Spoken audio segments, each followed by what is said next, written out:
UNESCO और UN water की world water development report 2024 चेतावनी देती है कि दुनिया की लगभग आधी आबादी साल के किसी न किसी समय गंभीर जल संकट का सामना करती है। जलवायु परिवर्तन, बढ़ती आबादी और भूजल के अंधाधुंध दोहन ने पानी को 21वीं सदी का सबसे महत्वपूर्ण रणनीतिक संसाधन बना दिया है। ऐसे समय में दुनिया की नजर उन देशों पर है जिन्होंने सीमित जल संसाधनों के बावजूद प्रभावी समाधान विकसित किए हैं, और उनमें सबसे प्रमुख नाम है इजराइल का। तो सवाल है कि आखिर जिस देश का लगभग 60% हिस्सा रेगिस्तान है, वह आज जल प्रबंधन का वैश्विक मॉडल कैसे बन गया। नमस्कार, मैं हूँ दीप्ति और आप देख रहे हैं ढे टीवी।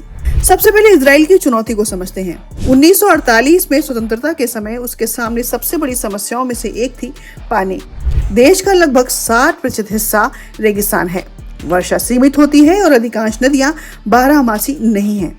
तेजी से बढ़ती आबादी और कृषि की जरूरतों ने इस संकट को और बढ़ा दिया, लेकिन इजराइल ने इस चुनौती को अपनी ताकत बना लिया, और इसमें सबसे पहला बड़ा कदम था नेशनल वाटर करियर परियोजना। 1960 के दशक में विकसित हुई इस प्रणाली ने उत्तर के जल स्रोतों से पानी को देश के मध्य और दक्षिणी शुष्क क्षेत्रों तक पहुंचाया, यानी जहां पानी उपलब्ध था वहां से जरूरत वाले क्षेत्रों तक वैज्ञानिक तरीके से उसका वितरण किया गया। इसके बाद इजराइल ने खेती की दिशा ही बदल दी।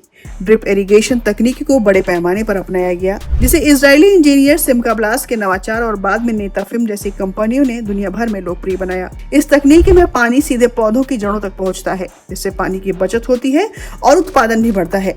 लेकिन इजराइल यही नहीं रुका।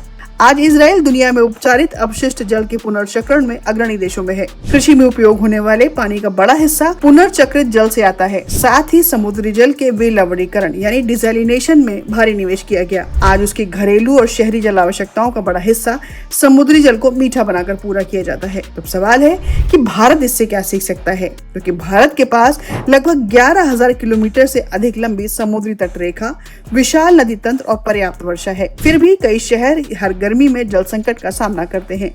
तो इसका मतलब साफ है कि समस्या केवल पानी की उपलब्धता की नहीं, बल्कि उसके कुशल प्रबंधन की भी है। भारत ने भी जल जीवन मिशन, अटल भूजल योजना, प्रधानमंत्री कृषि सिंचाई योजना और राष्ट्रीय जल मिशन जैसी कई पहल शुरू की हैं। लेकिन भविष्य में केवल नई परियोजनाएं नहीं, बल्कि जल संरक्षण और अपशिष्ट जल के पुनः उपयोग, सूक्ष्म सिंचाई और तकनीकी आधारित जल प्रबंधन को और व्यापक बनाना होगा। इजराइल हमें सिखाता है कि सीमित संसाधनों का वैज्ञानिक, तकनीकी आधारित और दीर्घकालिक प्रबंधन किसी भी देश की सबसे बड़ी ताकत बन सकता है।